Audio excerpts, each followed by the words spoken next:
Primeliners, apa kabar semuanya? Semoga semua sehat-sehat ya. Nah, jadi untuk edisi hari ini spesial kita akan bahas mengenai PPKM.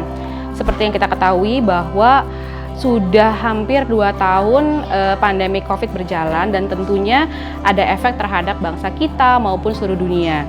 Dari mungkin bingung, stres, capek dalam menghadapi pandemik ini. Nah, spesial hari ini kita akan kedatangan tamu seorang psikolog terkenal yang memiliki pengalaman lebih dari 16 tahun. Jadi kita akan bahas mengenai tips and tricks gimana cara menghadapi PPKM ini. Penasaran kan? Sebelum kita ngobrol bareng, jangan lupa untuk subscribe, like, dan juga bagikan video ini ke teman-teman kamu. Yuk kita lihat sama-sama.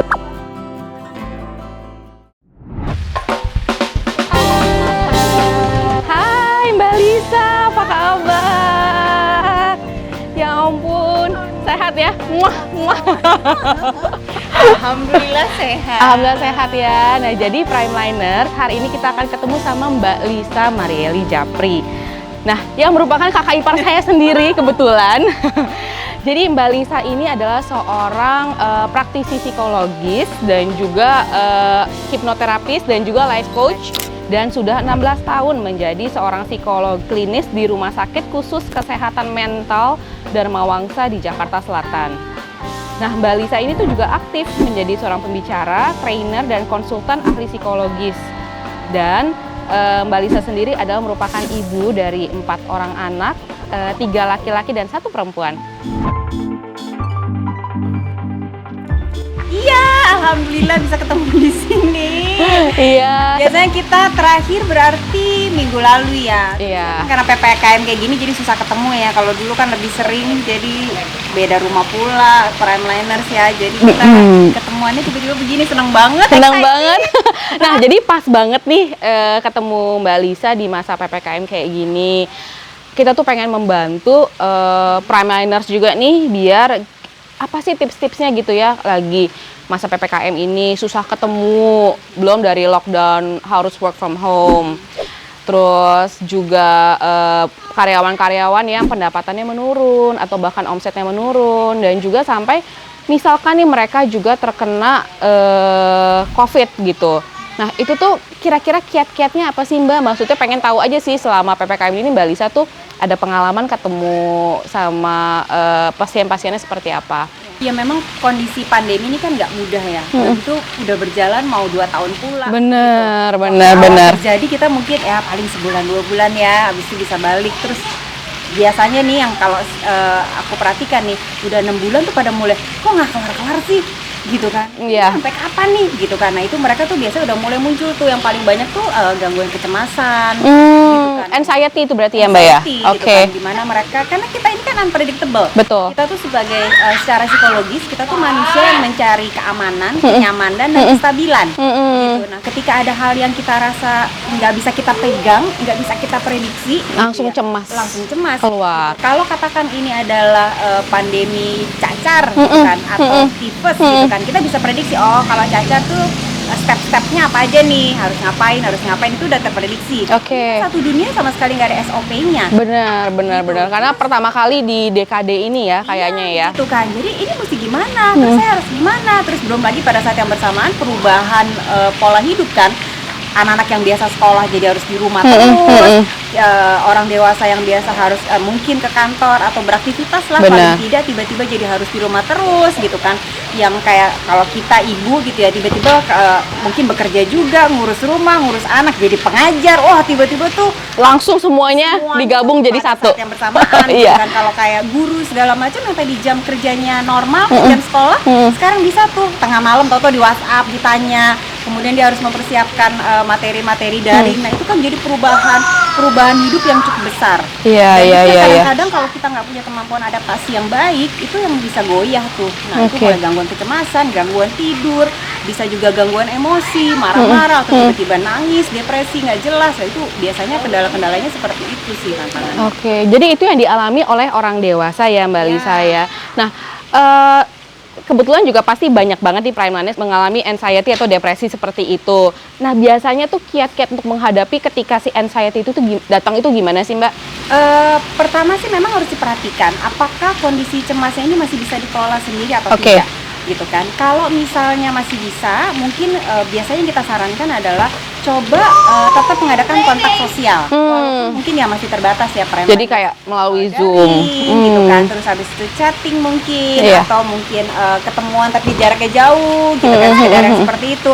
Dia kita tetap merasa ada koneksi dengan dunia luar. Oke, jadi nggak boleh benar-benar sebenarnya lockdown, tapi lockdown diri juga. Ya, kalau misalnya memang masih memungkinkan, Iya. gitu ya, kita tidak dalam kondisi COVID yang harus isoman segala macam dan memang masih bisa beraktivitas, kenapa enggak? Seperti misalnya juga selain kontak sosial itu olahraga keluar, gitu kan ya. Kita cari tempat yang sepi, puterin taman. Kalau rumahnya juga memungkinkan ya keluar gitu lihat sendiri. Gitu kan. iya, Kenapa? iya. Karena ini penting untuk kitanya. Kita masih merasa bahwa kita ini part of Society dan life juga ya. kan. Jadi nggak kayak bener-bener yang terkungkung Di dalam gitu rumah. kan, yang kemudian biasanya muncul gangguan yang kita sebut sebagai cabin fever, jadi demam kabin. Oh gitu. Itu kayak gimana itu cabin fever? Pertama kali denger loh ini loh saya loh. Nah, cabin fever itu biasanya dialami oleh mereka-mereka yang tinggal di dunia barat, yang biasa ada salju Oke, segala macam. Kan oke. kadang-kadang tuh salju besar banget, badai salju segala macam, orang tuh harus dalam rumah. Nah, nggak kebayang itu bisa terjadi di sini gitu. Cabin fever di mana gejalanya adalah orang mulai fatigue, mulai lelah, mulai burnout, harus ada dalam satu tempat berbulan-bulan lamanya. Nah, untuk mengatasi si cabin fever ini ya biasanya seperti itu. Coba tetap keluar rumah dengan protokol kesehatan yang tetap dijaga tentunya ya. Penting 5M ya. Iya, gitu kan. Kayak tadi misalnya olahraga, muterin taman, jaga jarak gitu kan. Terus sambil ngelihat tukang roti lewat aja sekarang kita Senang ya. Masih ada kehidupan di luar sana ya nggak apa-apa gitu. Iya. Itu hal-hal yang bisa dilakukan gitu. Kalau selama memang lagi nggak menjalani isoman gitu. Nah, jadi misalkan aktivitas tadi udah dilakukan nih, berarti kan butuh ruangan space yang cukup juga ya.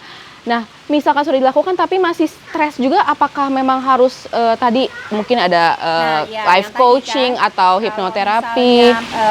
Kondisi masih bisa dikelola sendiri, cobalah untuk mengelola sendiri. Betul. Karena sebenarnya kita punya kemampuan adaptasi yang baik kok. Sebagai manusia gitu ya, makhluk psikologis, kita tuh punya kemampuan adaptasi yang baik.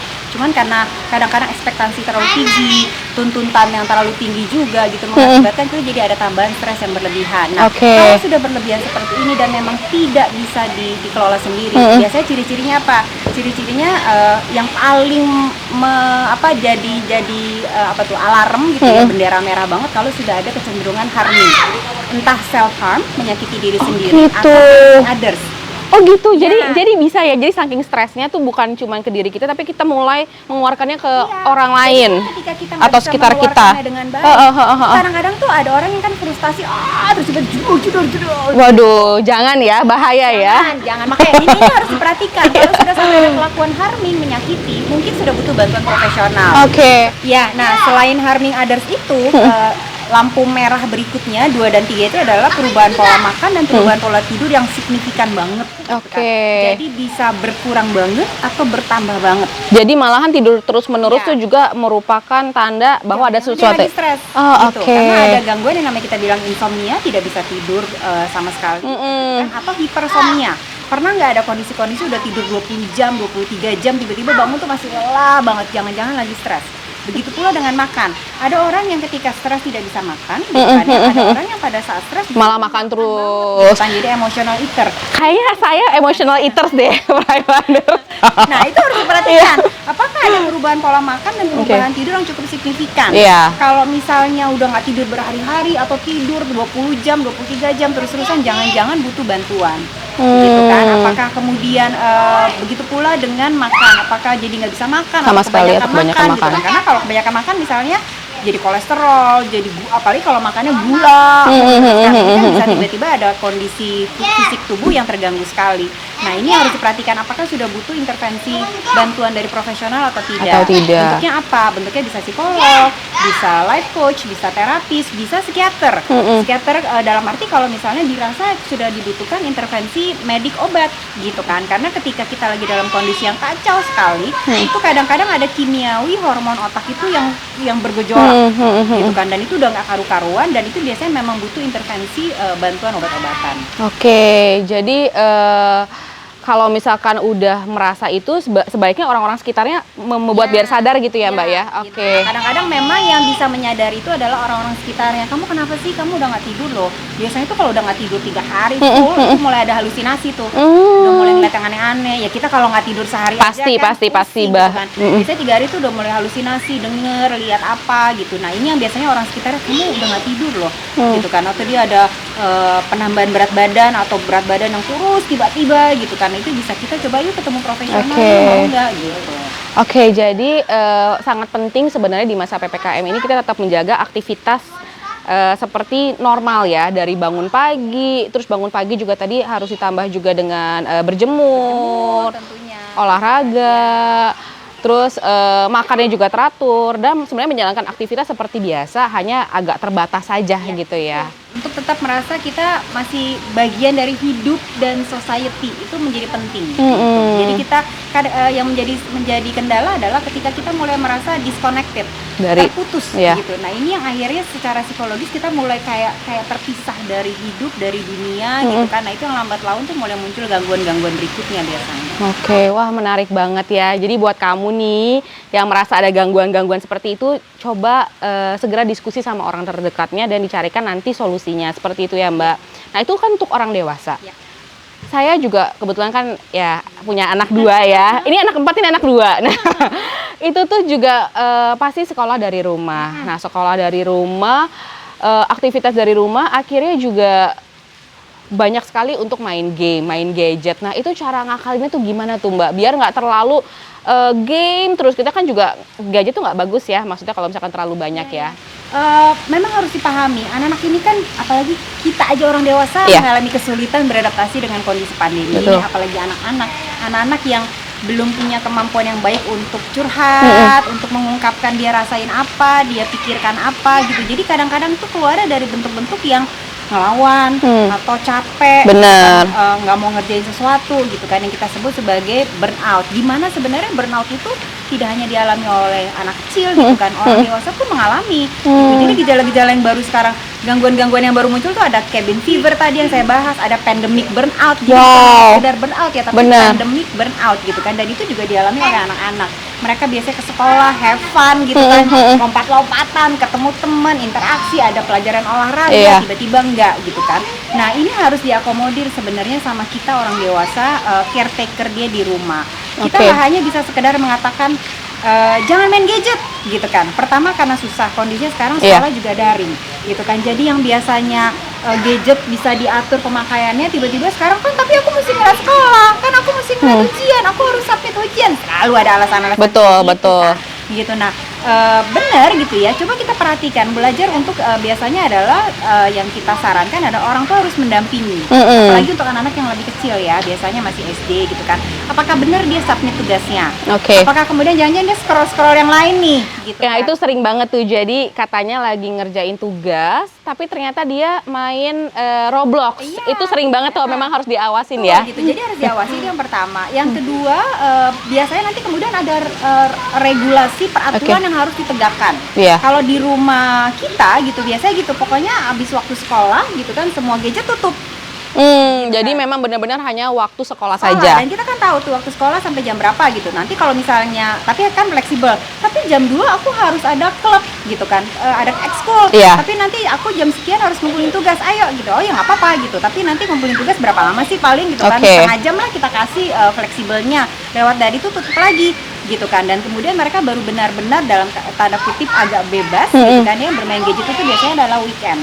Gitu, dan itu jelas banget. Dan peraturan kalau di sekolah di rumah kami gitu ya, Senin sampai Jumat kamu harus sekolah dengan baik dulu, tugas-tugas nggak ada yang nggak kekumpul, kamu aktif di sekolah, duduk yang benar karena kan di rumah ya, ntar tiba-tiba udah posisinya kebalik-balik, jungkir balik. Duduk yang benar, baru nanti mulai Jumat malam gitu ya sampai dengan Minggu kamu boleh pegang gadget. Kalau enggak. Dan kita ngasih 3 kali, kalau kita di rumah tuh bilangnya sama anak kecil tetot ya, tetot 1 gitu kan. Gitu. Aduh. Jadi emang tetap kuncinya adalah disiplin. Iya gitu. Betul. Jadi, aku udah tetot berapa ya gitu ya mereka. Jadi mereka jadi punya sendiri, punya ini sendiri. Dan kita benar-benar tegas kalau memang dia tetotnya udah 3, gitu kan, oh nyawa kamu habis, udah kamu pokoknya weekend nggak megang gadget. Dan mau dia nangis kayak gimana pun kita harus kekeh kokoh gitu dengan kan, tidak, peraturannya. gitu kan. Emang Oke. lagi tidak, nah pokoknya tidak, mungkin kamu ulang lagi hari Senin kamu oke, gitu. Tapi kita juga ngasih apresiasi kalau tiba-tiba dia menjawab bener, tiba-tiba dia lagi aktif sekali, yang tadinya mungkin nyawanya udah hilang 2 nih, tetotnya udah 2, kamu oke loh hari ini deh, gitu kan, oke, ini kamu dapat 1 nyawa lagi, tinggal 1, gitu. Jadi mereka semangat. Nah, anak-anak juga setahu aku tuh Mbak, ada teman aku tuh yang anaknya juga katanya sampai rontok rambutnya. Itu berarti tuh udah sampai stres tingkat gimana sih kalau kayak gitu? Kan kita emosi itu nggak bisa berbicara ya. Betul. Kalau emosi itu Dipendem berbicara, gitu berarti. Karena emosi nggak bisa berbicara itu satu, yang kedua emosi dan psikologis itu kan sesuatu yang abstrak. Iya. Kalau kita fisik nih, kalau kita kepentok, lebam, berdarah langsung kelihatan. Kelihatan, Iya, betul. bukan nih, lebam. Gitu kan. Nah, kalau emosional, ya psikologis kan susah. Jadi biasanya mereka kemudian berbicara melalui gejala fisik. Jadi langsung berimpact kepada Iya, fisiknya ya. gitu. Ada yang rambutnya rontok banget gitu kan. Ada yang pasien juga datang gitu ya, satu badan itu gatel semua, bisa. Keluar kayak apa penyakit kulitnya ya, eksim biasanya, Dokter- betul. Dokter kulit segala macam semua mengatakan bahwa dia nggak apa-apa, kamu nggak apa-apa. Ini Karena nggak itu ada- dari mungkin psikisnya. stres. Dan Oke. memang dia adalah orang yang ekstrovert. Dia orang yang physical people banget. Iya. Jadi dia butuh pelukan. Dia butuh cipika-cipiki. Iya, dia iya, bahkan dia sedih banget, bahkan nggak bisa ke rumah orang tuanya untuk peluk orang tuanya. Nah, karena dia ada kekurangan di sisi fisiknya itu, mulai tuh Keluar gatal-gatal. semuanya.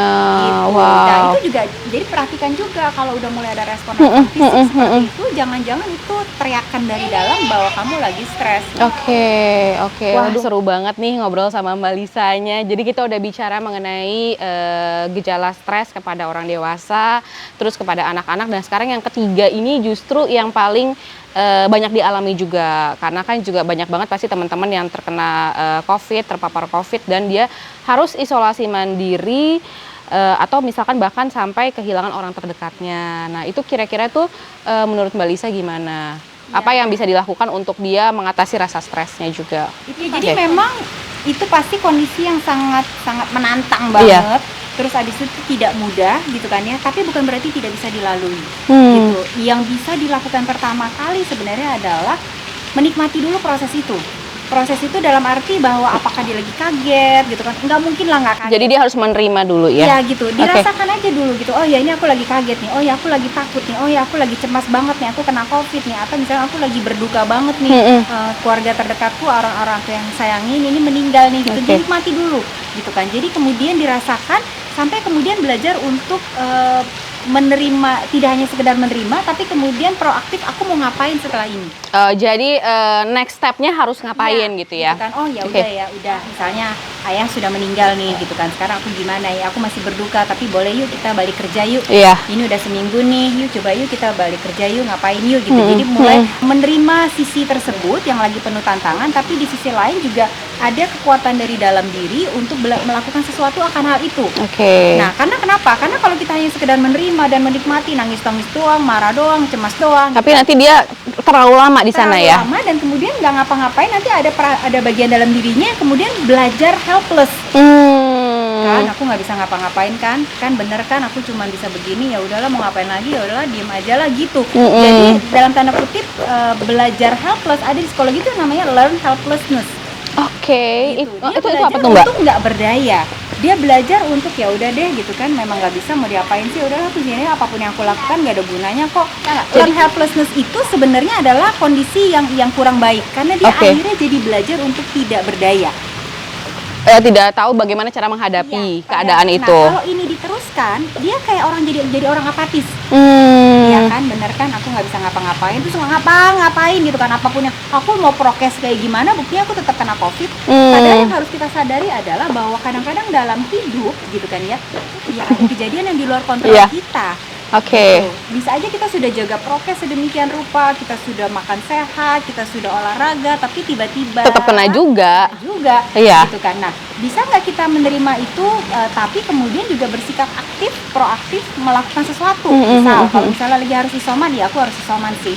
Tapi gimana ya, aku tetap olahraga deh, walaupun hanya lewat YouTube misalnya. Tetap ya. Yaudah deh, mungkin rumahku susah nih dapat sinar matahari, biasanya aku ke taman, aku kan lagi nggak bisa keluar nih. Yaudah deh, di jendela aja dulu deh, nggak apa-apa. gitu. Nah, ketika kita melakukan hal-hal kecil kayak gitu, itu sebenarnya kayak tabungan PD, Prit. Hmm. Enggak kok. Jadi iya. small things do matters berarti Iya, ya? bahwa oh iya gitu kan, ada hal-hal dalam hidup yang di luar kendaliku gitu kan ya, tapi Iya. aku masih bisa melakukan sesuatu kok gitu kan. Nah itu kemudian jadi tabungan PD, keyakinan, kan kayak nabung sebenarnya.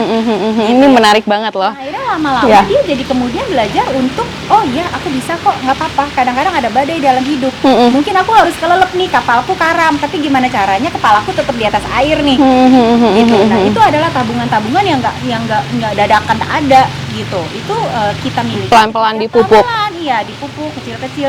Begitu pula dengan anak-anak. Iya nak, gitu. Ibu tahu kamu lagi capek banget pasti sekolah yuk. Nggak apa-apa deh nak, ini ada 10 lembar tugas, kamu kerjain 2 aja nak, boleh nggak? Nanti kalau udah bisa nih dipuji anaknya gitu kan, misalnya gila hebat lo, kamu hari ini ngerjain 2, dia bilang gitu. Nanti kita coba lagi ya, besok 3 lembar boleh nggak nak, gitu. Jadi itu kayak tabungan anaknya juga, oh iya ya aku bisa kok gitu, pelan-pelan aja tapi ya bu ya, iya pelan-pelan aja nak gitu. Nah itu jadi tabungan-tabungan yang membantu dia untuk meningkatkan keyakinan dia bahwa dalam kondisi badai apapun kita pasti bisa. Wah Mbak Lisa, thank you banget nih, tips and tricksnya banyak banget dari tadi. Harus tetap beraktivitas dengan baik, harus berolahraga. Nah, satu lagi nih, kalau misalkan menurut Mbak Lisa, ruangan yang tepat gitu ya untuk menjalani si kegiatan itu tuh baiknya seperti apa? Iya, karena kita kan menghabiskan waktu di rumah Betul, ya, gitu betul. kan. Ketemunya di rumah juga dia lagi, Iya. gitu ya. Itu kan akan lebih baik kalau rumahnya tuh kita rawat, Iya. kita coba untuk tata, apa namanya, decluttering gitu kalau di psikologi itu, mencoba untuk mana sih yang masih perlu, Mana yang mana enggak? enggak, yuk kita donate kah, kita donasikan atau kita buang kalau misalnya memang sudah rusak sama sekali, sehingga itu memberikan banyak space ruangan juga. Ruangan yang mungkin kita menciptakan ruangan rumah yang dengan ruangan yang seger, banyak cahaya, kemudian nggak numpuk barang-barang yang kita aja kan kalau masuk kamar yang berantakan rasanya udah ngap dulu. Betul, betul. Ini jadi penting gitu Oke. kan. Sinar matahari, kemudian juga kalau ada debu-debu kita bersihkan, karena itu selain memberikan kenyamanan untuk kita tinggal lama di rumah yang lebih banyak di rumah aja, yang kedua kan membantu kesehatan kita juga sebenarnya. Betul. Jadi sirkulasi udara dan juga tata ruang tuh sangat penting juga Iya, ya Mbak ya. gitu. Nah kalau Mbak Lisa contohnya kayak ada contoh nggak kira-kira seperti Contohnya apa? Seperti rumah kumpul keluarga kita ini. Pasti Nah. senang kalau kumpul di sini, Primeliners gitu kan. Ini anak-anak pun bahagia banget kalau udah di sini gitu kan. Ada kolam renangnya, ada halaman luas untuk mereka, jumpalitan ya. Ya.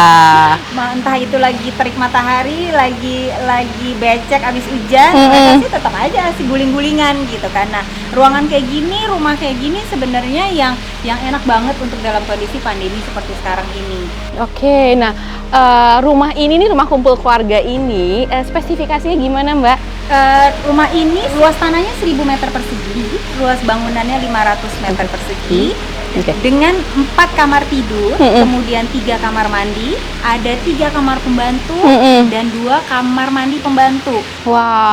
Kan jadi lengkap banget. Lengkap banget. Terus juga halaman belakangnya luas banget.